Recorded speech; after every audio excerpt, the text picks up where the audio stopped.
तो मेरा नमस्कार। मैं पूनम बाल भारती विद्यापीठ स्कूल गोहाना में हिंदी की अध्यापिका।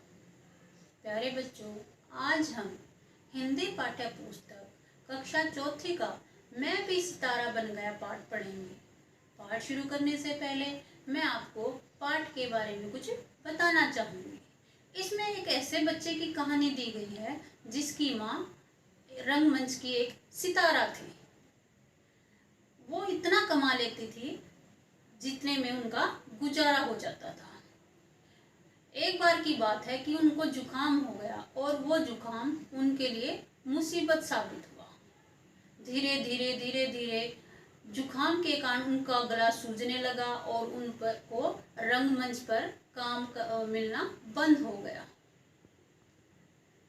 समय ऐसा आ गया कि काम बिल्कुल मिलना बंद हो गया और वहीं से उनकी मुसीबतों का शुभारंभ हुआ, यानी शुरुआत हो गई थी। एक समय ऐसा आया वहां पर काम बिल्कुल मिलना बंद हो गया।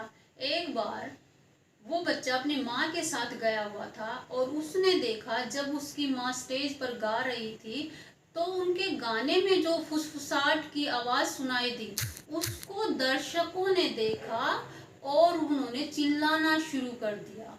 ये देख करके वो बच्चा बहुत ही हैरान था। अब पाठ को पढ़ेंगे और अधिक जानकारी प्राप्त करेंगे। तो चलो बच्चों, पाठ पढ़ें। अब बेटा पाठ शुरू करते हैं। बात मेरे बचपन की है। मेरी माँ रंगमंच की बड़ी सितारा थी। वे हर हफ्ते लगभग 25 पाउंड कमा लेती थी, जिससे हमारा गुजारा अच्छे से हो जाता था। एक समय वह भी आया जब उन पर मुसीबतों का पहाड़ टूटा। वह अपनी आवाज़ से परेशान थी। जरा से जुकाम से उनका गला हफ्तों सूजा रहता। उनकी मजबूरी थी कि इसके बाद भी उन्हें रंगमंच पर काम करना होता। लगातार काम करने से धीरे धीरे उनकी आवाज़ एकदम खराब हो गई। वह आवाज़ पर भरोसा नहीं कर पाती थी। गाते गाते जाने कब उनकी आवाज़ टूट जाए या फिर फुसफुसाहट में तब्दील हो जाए, उन्हें पता ही नहीं चलता था। ऐसे में दर्शक खूब ठाके लगाते, चीख चीख करके उनका मजाक उड़ाते। उन घटनाओं ने उन्हें चिंता में डाल दिया और चिंताओं ने उन्हें रोगी बना दिया। वह खुद को किसी मलबे की तरह महसूस करती। वक्त के साथ रंगमंच से उनका काम मिलना कम होता चला गया और एक दिन तो बिल्कुल ही बंद हो गया।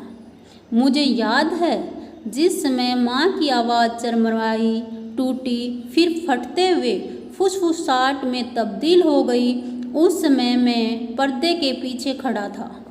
दर्शकों ने हंसते हुए हंगामा मचाना शुरू किया। चिढ़ाने के लिए वे बिल्लियों की आवाज़ निकाल रहे थे।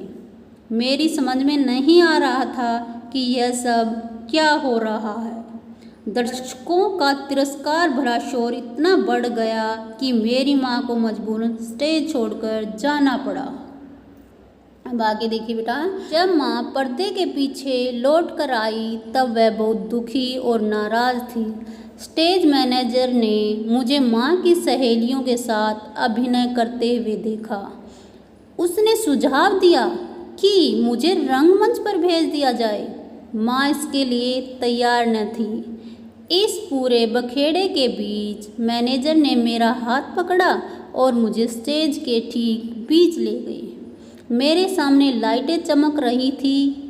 धुएं की दीवारों के पार बहुत सारे चेहरे दिख रहे थे। मैंने तुरंत गाना शुरू कर दिया।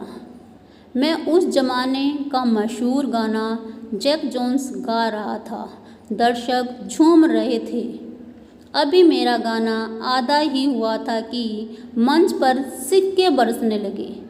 मैंने तुरंत अपना गाना रोक दिया और लोगों से कहा, पहले मुझे ये सिक्के बटोर लेने दीजिए, उसके बाद मैं गाऊंगा।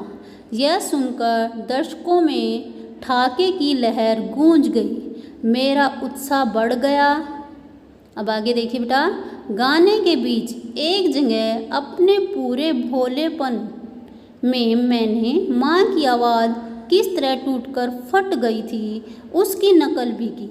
दर्शक पागलों की तरह हंस रहे थे, चिल्ला रहे थे, पहले से ज़्यादा सिक्के मेरी ओर उछाल रहे थे। माँ मुझे वापस लेने स्टेज पर आई तो सबने कितनी तालियां बजाई थी, मुझे आज भी याद है। उस रात में पहली बार स्टेज पर उतरा और माँ आखिरी बार, और इस तरह मैं भी सितारा बन गया। इस तरह से ये चार्ली चैपलिन की आत्मकथा है। उनका नाम सर चार्ल्स स्पेंसर चैपलिन था। उनके कार्य क्या क्या थे? हास्य अभिनेता, निर्माता, निर्देशक और संगीतकार। उनका जन्म स्थान 16 अप्रैल 1889 वोलवर्थ, लंदन, इंग्लैंड में हुआ। उनके बारे में एक और बात है बेटा, चार्ली चैपलिन को वर्ष 1929 में द सर्कस के लिए ऑस्कर ने ऑनरेरी अवार्ड दिया। अब बेटा पाठ में आए हुए शब्द अर्थ पढ़ेंगे जो इस तरह से हैं। पहला है बेटा रंगमंच, नाटक खेले जाने का स्थान। शबाना आजमी रंगमंच की अच्छी कलाकार हैं। सितारा, कलाकार, फिल्मी सितारों को देखने जनता दौड़ पड़ी। गुजारा, जीवन जी पाना, फसल खराब होने से किसान का गुजारा मुश्किल हो गया। अब देखिए मुसीबत, कठिन स्थिति, मुसीबत में मेरे दोस्त ही साथ देते हैं। फुसफुसाहट, इसका अर्थ बेटा बहुत धीरे बोलना। हमारी फुसफुसाहट सुनकर माँ जाग गई। जब हम धीरे धीरे बोलते हैं ना, उसको फुसफुसाहट बोलते हैं।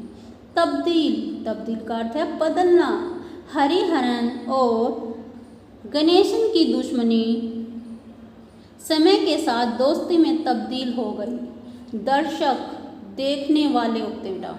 आज दर्शकों ने नाटक का खूब आनंद लिया। ठाके, ठाके का अर्थ है जोर से हंसना। माधवन का चुटकुला सुनकर सब लोग ठाके लगाने लगे। मजाक, हंसाने वाली बात। दोस्तों में कभी कभी हंसी मजाक भी होना चाहिए। चिंता, परेशानी वाली स्थिति। केशव की बदमाशियां देखकर पिताजी हमेशा चिंता में रहते हैं। रोगी, रोगी का अर्थ है बीमार। हमें रोगी की सेवा करनी चाहिए। वक्त, वक्त का अर्थ है समय। वक्त पर काम करने वालों को सफलता जरूर मिलती है। अब बेटा हंगामा, इसका अर्थ है हल्ला गुल्ला। माँ के घर से बाहर जाते ही बच्चों ने हंगामा शुरू कर दिया। अभिनय, अभिनय का अर्थ है नाटक करना। इस नाटक में ललित ने रानी का अभिनय किया। सुझाव, सुझाव का अर्थ है सलाह। मेरा सुझाव है कि अपनी तैयारी पूरी कर लो। बखेड़ा, बखेड़े का अर्थ है झंझट। वह तो हर रोज नया बखेड़ा खड़ा कर देता है। उत्साह, उत्साह का अर्थ है जोश। दर्शकों की तालियां सुनकर गायक का उत्साह बढ़ गया।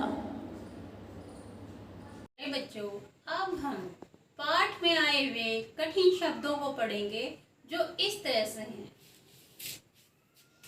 पहला है पाउंड, उसके बाद चिंताओं, फुसफुसाहट, बिल्कुल, रंगमंच, स्टेज, चिल्लाना, दर्शक, मशहूर, आखिरी, निर्माता, बिल्लियों, महसूस, शुरू, सिक्के, गाऊंगा, अभिनेता, चार्ल्स। इस तरह से ये पाठ में आए हुए कठिन शब्द है बेटा। आप 2 से 3 बार इनका उच्चारण करोगे। इस तरह से हमारा पाठ समाप्त हुआ। धन्यवाद।